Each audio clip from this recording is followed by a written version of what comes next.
So let me first address your part. External Affairs Minister and Foreign Minister of Iran have had three conversations in the recent days.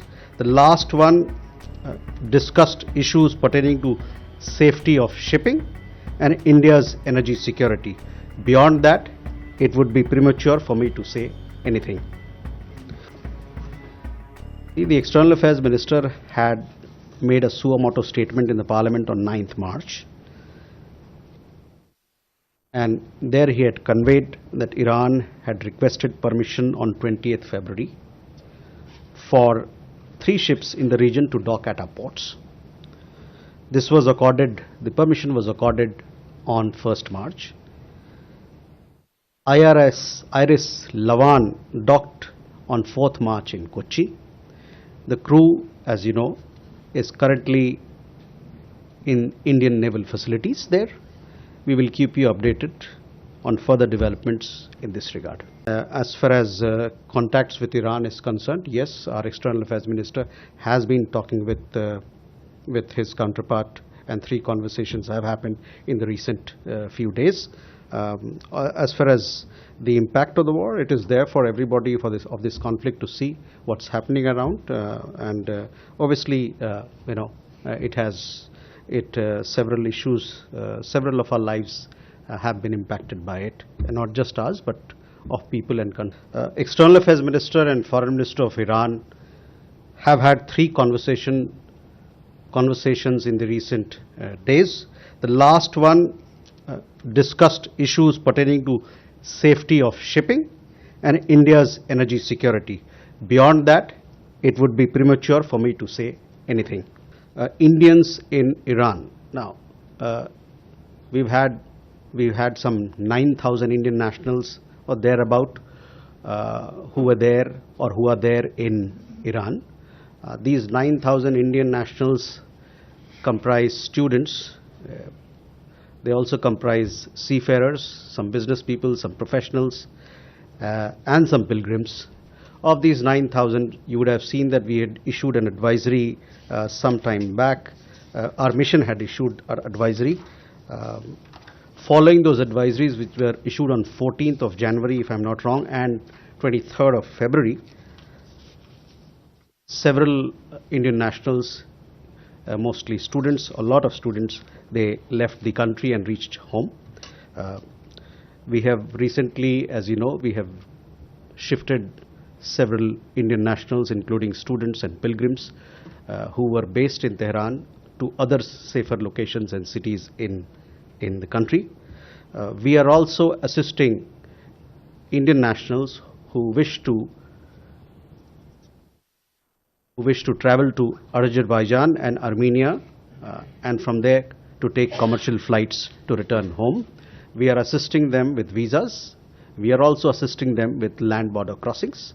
So this is happening. We've had several Indian nationals who have approached us, and we have helped them to cross over into Azerbaijan and Armenia, and for them from there to take commercial options of flying back home.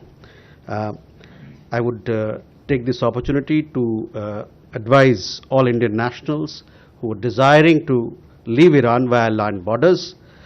They should adhere to the advisory that our embassy has issued. This was issued on 9th March, and they will do the needful. Our mission in Tehran, needless to say, stays in constant touch with our community members and is offering all possible assistance to them. Prime Minister, as you know, that he has spoken to several leaders in the Gulf after the conflict started. In these conversations, he stressed on the need for dialogue and diplomacy so that early peace can return.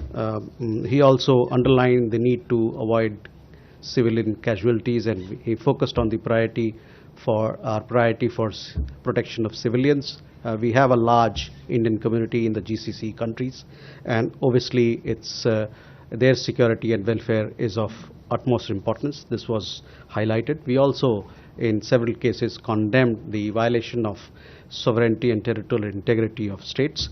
So Swasni, yes, we have co-sponsored the GCC-led resolution at the UN Security Council. We have 135 countries who have co-sponsored this particular resolution.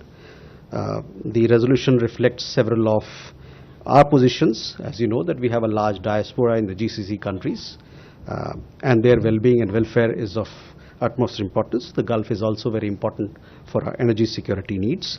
As far as the other aspects of your questions are concerned, we have issued statements dated 28th February, on 3rd March, and thereafter External Affairs Minister also made a suo motu statement in the Parliament, where he's dealt with all issues that some of the issues that you referred to. As far as the question of the school children you talked about is concerned, as I've said, we have issued several statements on the ongoing conflict. We have underlined the need for prioritizing the safety of all civilians. We regret the precious lives lost, and express our grief in that regard. On energy assistance to countries in the neighborhood, first I would come to Bangladesh. As you know, India is a major exporter of refined petroleum products, especially to our neighborhood. We have received a request from the government of Bangladesh for supply of diesel, which is being examined. Given our people-centric and development-oriented approach to relations with Bangladesh, we have been supplying diesel from Numaligarh refinery since 2007 through various modes, which includes waterways, rail, and later through the India-Bangladesh Friendship Pipeline.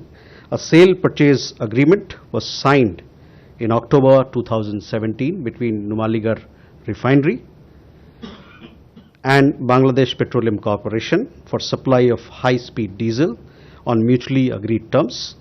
It bears mention that whilst diesel exports to Bangladesh have largely continued since 2017, India's refining capacity, our own requirements and diesel availability will be factored in while taking decisions. In addition, I would also like to say that we have received such requests from several other countries, including Sri Lanka and Maldives, and these are being examined, taking into account our own energy requirements and availability that we have.